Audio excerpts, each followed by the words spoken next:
get an incredible transformation just by fixing one thing. Now, in this situation, Colin and Justin actually just added fabric. Tons and tons and tons of it. And that same beautiful luxe bedroom we saw earlier in the show, completely different. Exactly. So do you know what? The fabric is the key change in here. And oftentimes when you've got stuff, you want to make it work from season to season to make it feel different as the calendar changes. So we've gone for a very beachy look in here. And we found this really, really simple fabric. Now, we've used it in several ways and we're going to talk about those. But completely changes the whole dimension of the bedroom while keeping that same bargain $125 bed. Yes. Hello! Say it again! Yeah. $125. So what I like about using fabric is you get automatic softness. You do.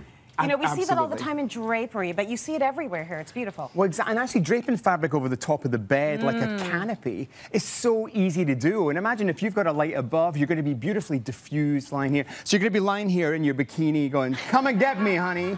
And you're going to look magnificent. Just one thing, Colin, I don't tend to wear a bikini. Oh. Just lest there be any doubts. Yeah, that's because you're not a well-brought-up girl. That's correct. Exactly.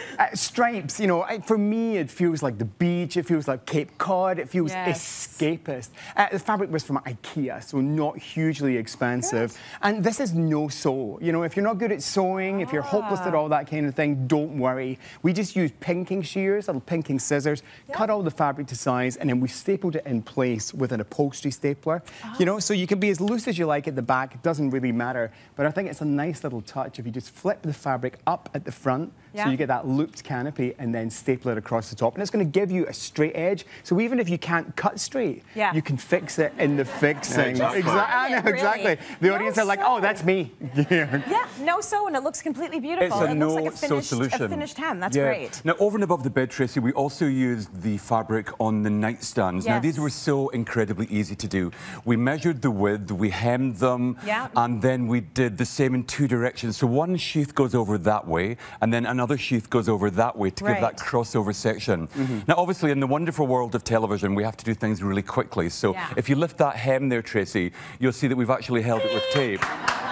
But in the real world, obviously, you'd use a little bit of Velcro or that iron-on hemming. We're always looking for ways, guys, to do things that really don't take an awful lot of time. So if you can find a solution to something like sewing, because who wants to thread the eye of the needle on a constant basis? Boring. No, what are you tugging me for, Colin? I'm getting you back towards me. I feel like the need. What's happening here? Am I standing in the wrong place? Okay, let me see. I was a seasoned TV professional. Find your light, darling. Find your light. I need all the help I can get. Find your light. Trying to help you out. But how much fun is this? You know, because it really does feel like you're on holiday. And I think, I don't know if you mentioned when you were talking about the stripes, Colin, stripes are unisex, so they work just as well in a guy's room as they do a girl's room.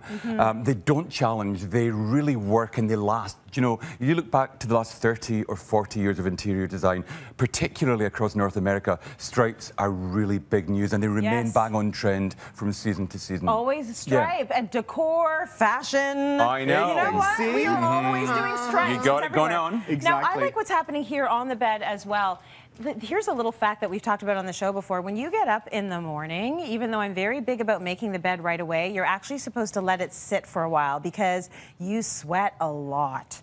And your sheets actually need to breathe while you're outside of the bed. Oozing. So I know you did this for styling purposes, but it's really nice to fold that duvet, keep it at the bottom of the bed, and actually keep this open throughout the day. And that's what you've done here. Yeah, exactly. And you don't have to be so regimented as well. You know, like we didn't have it upholstered headboard, so we just got 3 gigantic, beautiful linen cushions. Again, there's a really subtle stripe detail in there. So we're continuing the theme. We've made it easy for ourselves in terms of shopping. You know, we've got a colour scheme, grey and white. We've got stripes. Let's make it really easy. So that forms the comfort factor in the headboard. And by putting them on a slight kind of like off-centre, it's casual. Getting your pillows stacked up. It could be you're airing them after sleeping in them. But you put them here and suddenly you get a bit of a daybed look rather than a kind of made bed. Important as well, Tracy, when you're putting together your look, that you get all the basic staples right. So we've got stripes here, obviously. You can change those as the calendar rolls, but the backbone of everything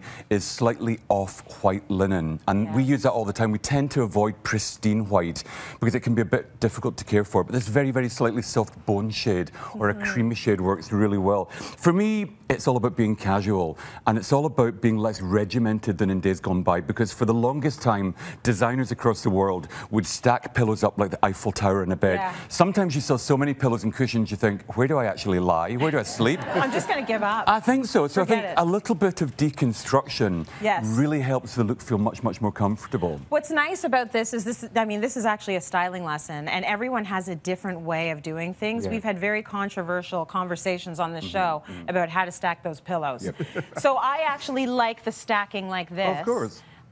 Some people want to put the pillows like differently, like sort of not have them on top of each other, but have them side by side. Of course. Is this what you guys would do at home? Well, do you know what? Different people want different things from the bed. You know, maybe one side of the partnership wants them stacked up, but there's no reason that you can't have an asymmetrical look. And I think that's a key thing at the moment. We've spent so long being symmetrical. It's really nice to loosen off a little bit and just really embrace that asymmetricality. Loosen up, loosen off in the bedroom and make it comfy. Have some fun